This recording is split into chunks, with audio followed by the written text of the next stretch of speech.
माई मेरे श्याम लगो इस चरित्र में एक बात हम सबको सीखने जैसी है, वो ये है कि भगवान की लीला कथा जो है वो इतनी पवित्र चर्चा है।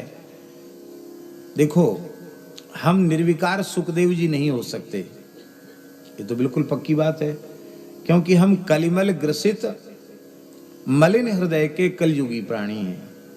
हम सुखदेव जी तो नहीं हो सकते, पर क्या यह विचार भी नहीं कर सकते कि जिस आसन पर आप लोगों ने हमको बिठाया है, यह आसन मनुष्य का नहीं है, यह आसन परमहंस चक्र चूड़ामणि आचार्य महामुनिंद्र भगवान श्री सुखदेव जी का आसन है।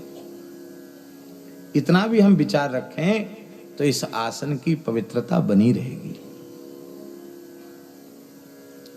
आप लीला कथा गाओ और आपकी दृष्टि धन पर रहे, आपकी दृष्टि कामनियों पर रहे, तो आप फिर ऊंचे पद पर बैठे रहने लायक नहीं हैं। आपको नीचा देखना पड़ेगा, आपको नीचे गिरना पड़ेगा। स्वामी जी के यहाँ सत्संग का एक नियम हमको बहुत अच्छा लगता है। आगे आगे साधक वर्ग बैठेगा। स्वामी जी के समय यही पद्धति थी ना, और कई संतों के, ये बहुत उत्तम पक्ष है। अत्यंत निर्मल और निर्विकार दृष्टि और व्यवहार होना चाहिए। आप लोग अन्यथा न माने, राजस्थान में एक जगह की सत्य घटना है। एक प्रेतोद्धार के लिए एक महात्मा, एक व्यासी हमारे परिचित थे, उनको कथा के लिए ले गए। जगह का नाम हम जानते लेकिन बताएंगे नहीं जगह का नाम। जयपुर के आसपास की बात है, इतना समझ लो।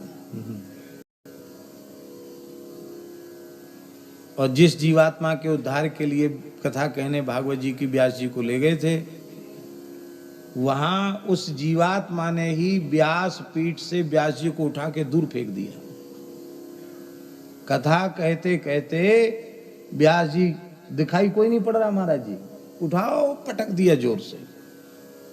वो चिल्लाए तो वो भागे, जब गिरे तो भागे व्यास जी, उनको कुछ दिख रहा होगा। वो भागे तो रेतीला इलाका, मेड़ मेड़ खेत की भागे, और जो संत जी उनको ले गए थे वो पीछे पीछे, अरे व्यास जी कथा कहो, कहाँ जा रहे, कहाँ जा रहे। बोले नहीं नहीं, मरना हम लड़के बच्चे वाले हैं, हम गृहस्थी आदमी हैं, मरने थोड़ी आए हैं। फिर उन्होंने उस देवता को मनाया, महाराज तुम्हारे लिए कथा हो रही, कथा हो जान दो, संकल्प हो गया। तो किसी के सिर पे चढ़ के आते हैं ना, तो सिर पे चढ़ के उस देवता ने कहा, भागवत से उद्धार होता है, लेकिन अमुक व्यक्ति वो व्यास पीठ पर बैठने के लायक नहीं, आचरण पवित्र नहीं, मैं सहन नहीं करता। महाराज ये हो जान दो, हमारा सब कार्यक्रम फेल हो जाएगा। बोले तो उसको कहो कथा कहे, स्त्रियों की तरफ नहीं देखे। उस आवेश उस जीवात्मा ने कहा, उसको कहो कथा कहे, स्त्रियों की तरफ नहीं देखे। अब की बात मार डालूंगा ज्यादा करेगा तो। वो महात्मा पकड़ के लाए, उनको बोले अब कुछ नहीं बिगड़े, अब कथा कहो, बस उधर मत देखना।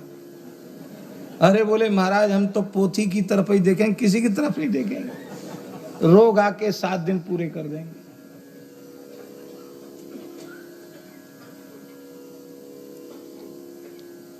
हम यह नहीं प्रमाणित करते हैं कि हम बहुत पवित्र और सच्चरित्र व्यक्ति हैं, लेकिन इतनी अवश्य हाथ जोड़कर प्रार्थना करते हैं, भगवान की कथा कहने वाले, कीर्तन करने वाले, उपदेशक, उनका जीवन बहुत पवित्र होना चाहिए, बड़ा मर्यादित जीवन होना चाहिए। मेरी बहुत विनम्र हाथ जोड़कर प्रार्थना है, आपको तत्व साक्षात्कार, भगवत साक्षात्कार हो चुका है, कथनचित आप कहते हैं हम मान लेते हैं आपकी बात, तो भी आप प्राचीन मर्यादा का अतिक्रमण न करें। स्त्रियों से प्रत्यक्ष अपने शरीर की सेवा न करावें। एकांत में सत्संग की भी बात स्त्रियों से न करें। समूह इसलिए है, भगवान की बात है, आप सुनो हम सुने, सब लोग सुने, सबका कल्याण हो, यही बात है। किसी भी स्थिति में मर्यादा का अतिक्रमण नहीं होना चाहिए। माताओं से भी हमारी प्रार्थना है भगवान को प्रणाम करो, संतों को भी प्रणाम करो, पर एक भाव मन में रखो, मेरे तो गिरधर गोपाल दूसरो न कोई, जाके श्री मोर मुकुट मेरो पति सोई। महात्माओं को प्रणाम करो, मना नहीं करते हैं, पर बहुत अच्छा है आपकी मर्यादा और संतों के वेश की भी मर्यादा है, उस दृष्टि से आप उनका स्पर्श न करें तो ज्यादा अच्छा है। पूज्य सेठ जी, भाई जी, वो सब यही बात तो बताते थे, लेकिन हम तो इतने ऊंचे महात्मा बन गए कि हमारी स्त्रियां सेवा करें तो ही हम सिद्ध महात्मा माने जाएंगे। नहीं, सिद्ध होते हुए भी अंतिम श्वास तक साधक की रहनी से रहना चाहिए। हमारा जीवन ऐसा होना चाहिए जो मिसाल बन सके, उससे अपना भी कल्याण होगा, हमारे निकट रहने वालों का भी कल्याण होगा। माई मेरे श्याम लग्यो